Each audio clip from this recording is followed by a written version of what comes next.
इधर जम्मू कश्मीर में भी सुरक्षा बलों को बड़ी कामयाबी हाथ लगी है। घाटी में सुरक्षा बल के जवानों ने आतंक की एक साजिश को नाकाम कर दिया। अनंतनाग में सुरक्षा बलों ने 3 आतंकवादियों को ढेर कर दिया। इनमें से एक हिजबुल कमांडर मसूद भी था। कोरोना काल में आतंक के वायरस का इलाज।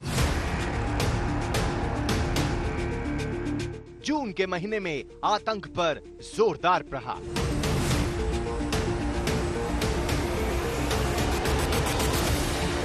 घाटी में सुरक्षा बलों का नॉन स्टॉप एक्शन।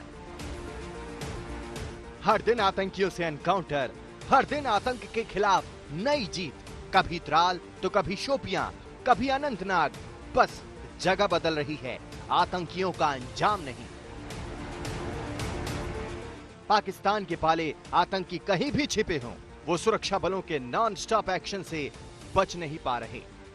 आज सुबह भी घाटी में गोलियों की गूंज सुनाई दी। अनंतनाग के खुलचोहर में आतंकियों के छिपे होने की खबर मिली। सेना, सीआरपीएफ और जम्मू कश्मीर पुलिस ने मोर्चा संभाल लिया। जहां आतंकी छिपे थे उस इलाके को घेर लिया। तभी आतंकियों ने बचने के लिए फायरिंग की और जवाबी कार्रवाई में आतंकियों को उनके अंजाम तक पहुंचा दिया गया। एनकाउंटर में 3 दहशतगर्द ढेर हो गए। उनके पास से हथियार, एक AK-47 और 2 पिस्टल बरामद हुई है। दक्षिणी कश्मीर के अनंतनाग जिले में आज सुबह सुरक्षा बलों और मिलिटेंटों के बीच मुठभेड़ में 3 मिलिटेंट मारे गए हैं। मिलिटेंटों की पहचान अभी होनी बाकी है, लेकिन मुठभेड़ की जगह पर सुरक्षा बलों ने हथियार और गोली बारूद बरामद किया है। इस महीने के भीतर ये 13वीं मुठभेड़ थी। जम्मू कश्मीर में आतंक के खिलाफ सुरक्षा बलों के अभियान में जबरदस्त तेजी आई है। इस महीने अब तक 116 आतंकी ढेर हो चुके हैं। सिर्फ जून के महीने में 38 आतंकी मारे जा चुके हैं। आतंकी संगठनों के कमांडरों का लगातार खात्मा हो रहा है। अच्छी बात यह भी है कि ऑपरेशन में सुरक्षा बलों को होने वाला नुकसान बेहद कम हो गया है। जम्मू कश्मीर में आतंकियों की कमर टूट चुकी है। आतंकियों के खुफिया अड्डे बेनकाब हो रहे हैं। आतंकियों के मददगार भी पकड़े जा रहे हैं।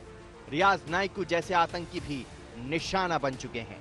नए आतंकी जैसे ही बंदूक थाम रहे हैं, वैसे ही उनके नाम की गोली बंदूक में तन जाती है। धारा 370 हटने के बाद से पाकिस्तान के प्यादे आतंकी घाटी का माहौल और खराब करने की साजिश में लगे हैं, लेकिन सुरक्षा बल आतंकियों से 4 कदम आगे हैं। आतंकियों की हर चाल से पहले ही उन पर वार हो रहा है। आतंक के खिलाफ सख्त एक्शन से पाकिस्तान बौखलाया हुआ है।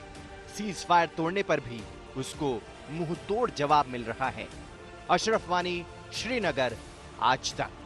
और अब खबर चीन की हिमाकत की। चीन की हर चालबाजी बेदम होगी। भारत ने लद्दाख में डिफेंस सिस्टम तैनात कर दिया है।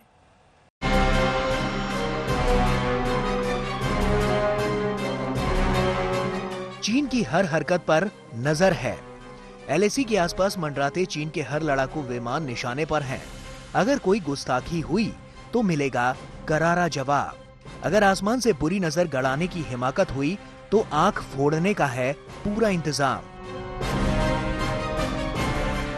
LAC पर बढ़ते तनाव के बाद भारत ने भी अपना डिफेंस सिस्टम तैनात कर दिया है। अब चीन के तिब्बत और शिनीजियांग हवाई ठिकानों से हर उड़ने वाले फाइटर प्लेन, विमानों, हेलीकॉप्टरों का हिसाब रखा जा रहा है।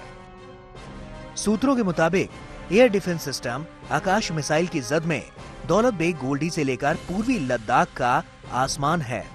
सुखोई 30, MKI, MiG-29 और जगुआर बम वर्षक फॉरवर्ड फ्रंट पर तैनात हैं। मिसाइलों से लैस आधुनिक अपाचे एक इशारे पर आसमान से गरज सकते हैं। आसमान में चीन की साजिश को मिलेगा करारा जवाब। Airborne early warning control system के जरिए, यानी कि भारतीय वायु सेना की आसमान में आंखें, जो कि ये बता पाएंगी कि आसमान में चीन की हरकत क्या है। भारतीय वायुसेना इसका जवाब देने के लिए पूरी तरह से तैयार है। यही नहीं, एयर डिफेंस सिस्टम भी LAC के बेहद करीब लगा दिए गए हैं। इसका यह मतलब है कि अगर कोई गतिविधि होती है और ऐसा लगता है कि चीन की तरफ से हवाई हमला होगा, तो चीन की एयरफोर्स के एयरक्राफ्ट को वहीं गिरा दिया जाएगा। सुखोई 30 MKI आधुनिक लड़ाकू विमानों में एक हैं, जो 24 किलोमीटर की रफ्तार से उड़ान भर सकते हैं। हर मौसम, हर वक्त ये टारगेट पर निशाना साध सकते हैं। अपाचे तो ऐसा युद्धक हेलीकॉप्टर है जो रडार को भी धोखा दे सकता है और हर मौसम में उड़ान भर सकता है। इसमें हवा से हवा में मार करने वाली मिसाइल लेकर चलने की क्षमता है। चिनूक हेलीकॉप्टर का तो कहना ही क्या। इस हेलीकॉप्टर की मदद से भारतीय वायुसेना ऊंचे और दुर्गम इलाकों में भी भारी भरकम साजो सामान ये ले जा सकती है। सूत्रों के मुताबिक होटान एयरबेस पर 35 से 40 J-11, J-8 और अन्य फाइटर जेट को तैनात किया गया है। निगरानी करने वाले अवाक्स और हथियारबंद ड्रोन विमान भी तैनात हैं। वहीं काशगर में चीन ने 6 से लेकर 8 H-6K बम वर्षक विमानों का जमावड़ा तैयार कर रखा है।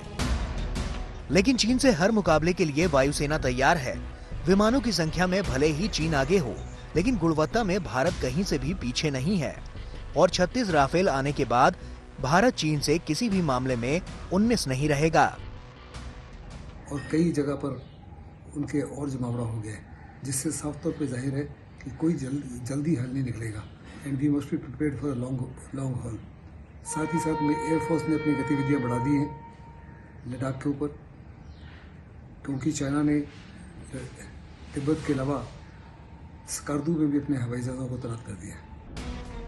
मई के पहले हफ्ते से ही चीन के हेलीकॉप्टर और लड़ाकू विमान भारत से सटे सीमा पर मंडराते रहे हैं।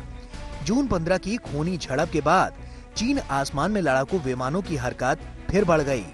लेकिन अब चीन की हर आसमानी गीदड़ भभकी पर नजर है। जरा भी गुस्ताखी हुई तो मिलेगा करारा जवाब। मंजीत नेगी के साथ आज तक ब्यूरो। चीन न सिर्फ दगाबाजी कर रहा है बल्कि झूठ और प्रपंच भी रच रहा है। भारतीय सेना ने 72 घंटे में पुल खड़ा कर दिया तो चीन ने 40 मिनट में पुल वाली झूठ की नई कहानी गढ़ दी।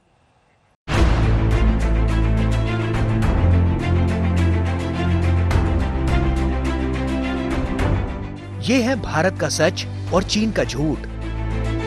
भारतीय सेना ने 72 घंटे में उत्तराखंड के बेली ब्रिज को खड़ा कर दिया तो चीन ने भी झूठ की कहानी फैला दी, माइंड गेम खेलने लगा। चीनी सेना ने कहानी गढ़ी कि पीएलए के इंजीनियरों ने सिर्फ 40 मिनट में 180 मीटर लंबे पुल को बिछा दिया। चीनी प्रोपेगेंडा मशीनरी ने एक तीर से 2 निशाने लगाने की साजिश रची। एक तो चीन के लोगों को भरोसा दिया जाए कि चीन का हाथ ऊपर है और दूसरा भारत को गुमराह किया जाए। लेकिन चीन की चाल नहीं चली। आज तक ने पुल बिछाने की सैटेलाइट तस्वीर को जियो लोकेट किया। इन तस्वीरों से चीन का झूठ सामने आ गया। सैटेलाइट तस्वीर की डिटेल से पाया गया कि ये पुल बिछाने की प्रक्रिया पुरानी है। 3 महीनों की सैटेलाइट तस्वीरों से पता चलता है कि चीनी सेना की 50वीं इंजीनियरिंग रेजिमेंट लहासा के पास ब्रह्मपुत्र नदी पुलों के बिछाने का काम कर रही थी। 8 जून 2020 की सैटेलाइट तस्वीरों में पॉन्टून पुल बिछाते देखा जा सकता है। 180 मीटर के पुल को नदी पर 5 रिंग्स की मदद से बिछाते हुए देखा गया। इसके लिए बड़ी संख्या में गाड़ियों की मदद ली गई। जो तस्वीरों में दिख रही है, ये करीब 102 किलोमीटर दूरी पर पार्क थे। इतनी मशक्कत के बाद तैयार होता पोल्टन पुल 40 मिनट में तो बनता नहीं दिख रहा। भारतीय सेना ने श्योक नदी पर 72 घंटे में पुल बनाया तो जल बुझ गया चीन। ये पुल लाइन ऑफ एक्चुअल कंट्रोल के बेहद नजदीक है और भारतीय मूवमेंट के लिए बहुत ही ज्यादा अहम माना जा रहा है।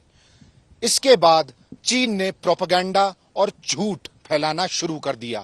हालांकि भारतीय सेना ने ये पुल तब बनाया था जब उसके 20 जवान शहीद हो गए थे, मगर फिर भी पुल बनाने का काम नहीं रुका। अब चीन का खोखला दावा है कि उसने 40 घंटे में एक पुल बना दिया। इस तरह के साइकोलॉजिकल वॉरफेयर में चीन शुरू से आगे रहा है और झूठ फैलाने में बिल्कुल पीछे नहीं रह रहा। 3 जून की तस्वीरों में पुल बनता दिख रहा है, लेकिन 13 जून की सैटेलाइट तस्वीरों में पुल नदारत है, यानी ये हल्का पुल था जो फौरन नष्ट भी कर दिया गया। वहीं उत्तराखंड के मुनस्यारी और मिलम रोड को जोड़ने वाला ये पुल फौलाद है। सेना ने 72 घंटे में तैयार किया, जिस पर बड़ी बड़ी मशीन, भारी गाड़ियां आ जा रही हैं। इस ब्रिज की तैयार होने से चीन की सीमा तक सेना के जवानों का आना जाना आसान हो गया।